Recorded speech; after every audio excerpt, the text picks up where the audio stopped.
Sir నమస్కారం sir.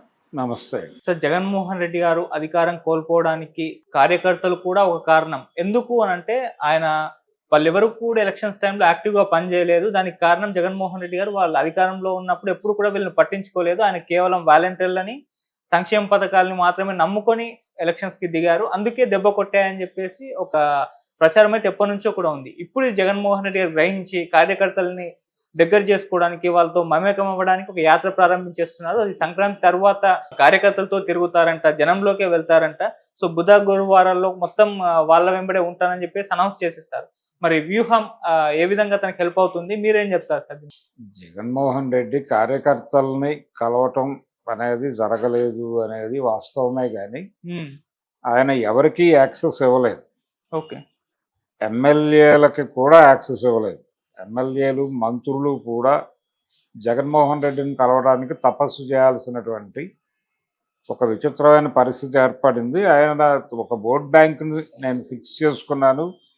ఆ vote బ్యాంక్‌ని జాగ్రత్తగా సూట్ కేస్‌లో బంధించి పెట్టుకున్నాను. దీన్ని ఎవరు ఏమీ చేయలేరు. నా గెలుపు తథ్యం అనేటువంటి ఒక భ్రమకి గురై, సూట్ కేస్‌లో ఉన్న సరుకుల వివరాలు ప్రపంచానికి చెప్పి, తాళాలు వాళ్ళకి అప్పజెప్పి, ఫైనల్‌గా తను దెబ్బతినటం చూసాం. అంటే నేను సెక్యూర్ చేసుకున్న ఓట్ బ్యాంక్ ఇది అనేది ప్రపంచం ముందు చెప్పేశాడు ఆయన. సిద్ధం సభల ఓపెనింగ్ మీటింగ్‌లోనే ఆయన మొదటి వాక్యమే తన ఓట్ బ్యాంక్‌ని ఎక్స్‌పోజ్ చేసుకున్నాడు ఆయన. చేసుకుని ఆ రకంగా అవతల వాళ్ళకి తాళం చేయి వాళ్ళ చేతిలో పెట్టి తన ఓటమికి తను రూట్ మ్యాప్ గీసుకున్నాడు ఆయన. ఇది ఒక విచిత్రమైన పరిస్థితి అయితే ఆయన క్యాడర్‌ని అంటే టోటల్‌గా అందరినీ బైపాస్ చేశాడు. ఈ బైపాస్ కల్చర్ వలన కూడా పార్టీకి నిర్మాణం ఉందా లేదా అనేటువంటి ఒక పరిస్థితి దాపురించింది. జిల్లా పార్టీ అధ్యక్షులు కూడా ఏమీ చేయలేని, ఏ నిర్ణయం తీసుకోలేని ఒక దౌర్భాగ్య స్థితి వైఎస్ఆర్‌సీపీలో ఏర్పడింది. ఇప్పటికీ ఆ పార్టీ నుంచి ఎవరైనా ఏదైనా ఒక అభిప్రాయం ఆ పార్టీతో మాట్లాడి ఒక సానుకూల నిర్ణయం రప్పించి, ఇప్పుడు అధికారంలో ఉన్న ప్రభుత్వానికి ఈ పార్టీ ఇలా అనుకుంటోంది అని చెప్పి వాళ్ళ దగ్గరికి విషయాన్ని తీసుకెళ్ళటానికి కూడా కష్టంగానే తయారైంది. యాక్సెస్ లేదు అక్కడ ఇప్పటికీ జగన్మోహన్ రెడ్డిని కలవడం కష్టమే. అలా ఒక తన చుట్టూ తాను తనకై కనిపించని గోడలు కట్టేసుకున్నాడు ఆయన. ఇలా గోడల మధ్య నివసించే వాళ్ళు కష్టం. ఎంతమందితో నువ్వు యాక్సెసిబిలిటీ ఇస్తావో, అంటే ప్రజలు తమ కష్టాలు చెప్పుకోవటానికి ఒక యాక్సెసిబిలిటీ ఉన్న లీడర్ని నమ్ముతారు. యాక్సెసిబిలిటీ లేని లీడర్ని నెమ్మదిగా మర్చిపోవటానికి అలవాటు పడతారు. జగన్మోహన్ రెడ్డి ఇప్పటికైనా సరే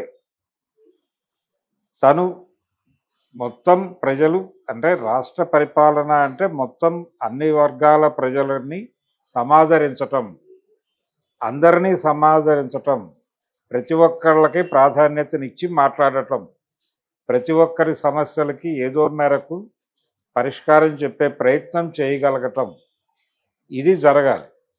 చాలా సందర్భాల్లో ఆయన దగ్గరికి వెళ్ళి యాక్సెస్ దొరికి వెళ్ళి విన్నవించుకుని కన్విన్స్ చేసిన వాళ్ళ పనులు అయినాయి.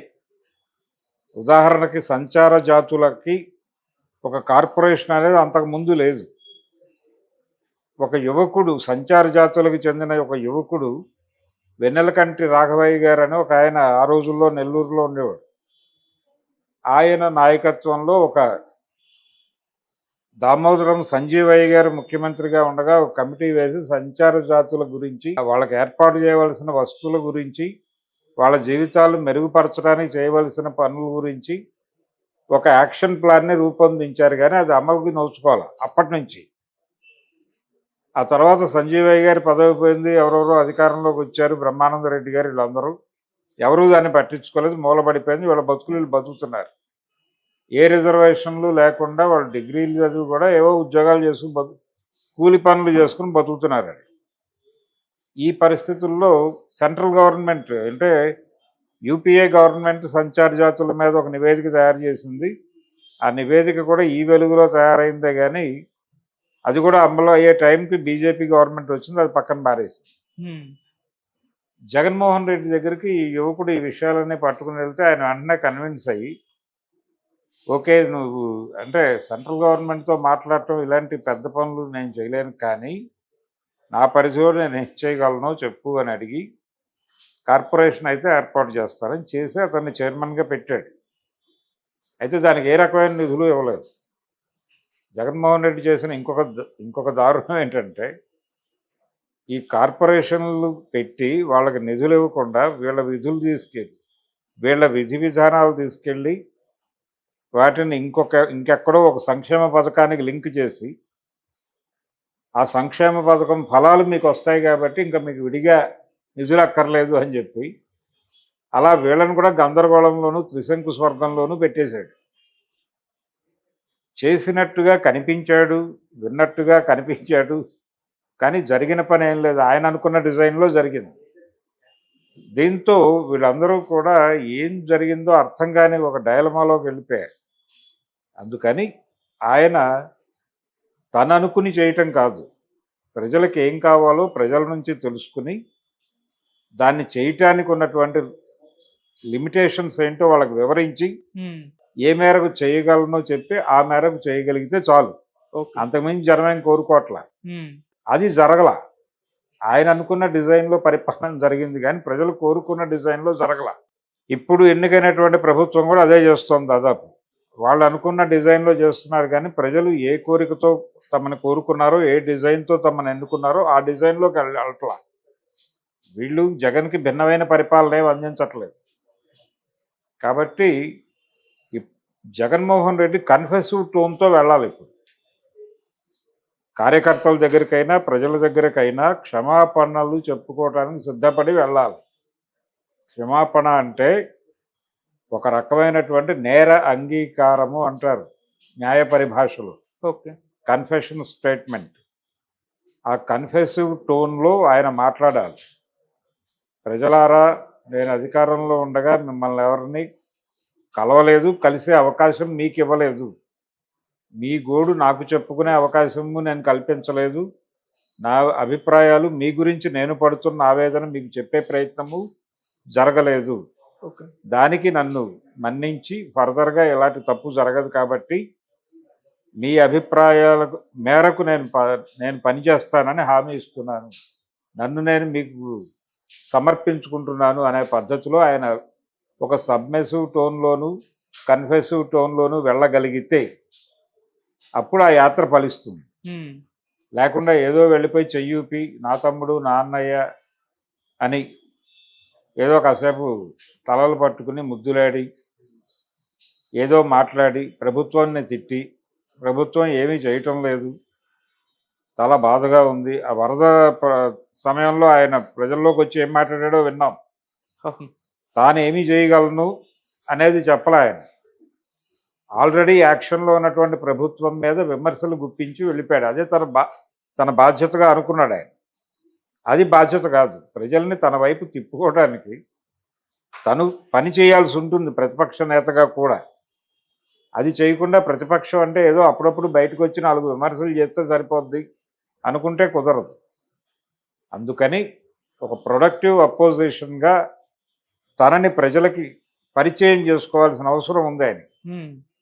అలా చేయగలిగితే అతనికి రాజకీయ భవిష్యత్తు ఉంటుంది డెఫినెట్గా. ఓకే, లేకపోతే మాత్రం ఇలాంటి యాత్రలు ఎన్ని చేసినా బూడిదలో పోసిన పన్నీరు అయ్యే ప్రమాదం అయితే ఉంది. సార్ ఇప్పుడు కూడా కార్యకర్తల నుంచి యాత్ర పట్ల పెద్ద రెస్పాండ్ అవ్వట్లేదు అంటే అప్పుడు మమ్మల్ని పట్టించుకోలేదు, ఇప్పుడు మేమెందుకు పట్టించుకోవాలన్నట్టుగా బిహేవ్ చేస్తున్నట్టుగా ప్రచారం అయితే ఒకటి జరుగుతుంది సార్. ఆ స్థాయిలో కార్యకర్తలు ఉండొచ్చు అంటారు. ఈ పార్టీలో కొనసాగాలా, తెలుగుదేశంలోకి జంప్ అవ్వాలా, జనసేన వైపు చూడాలా అనే ఓ సందిగ్ధంతో మెజారిటీ పీపుల్ ఉన్నారు అక్కడ.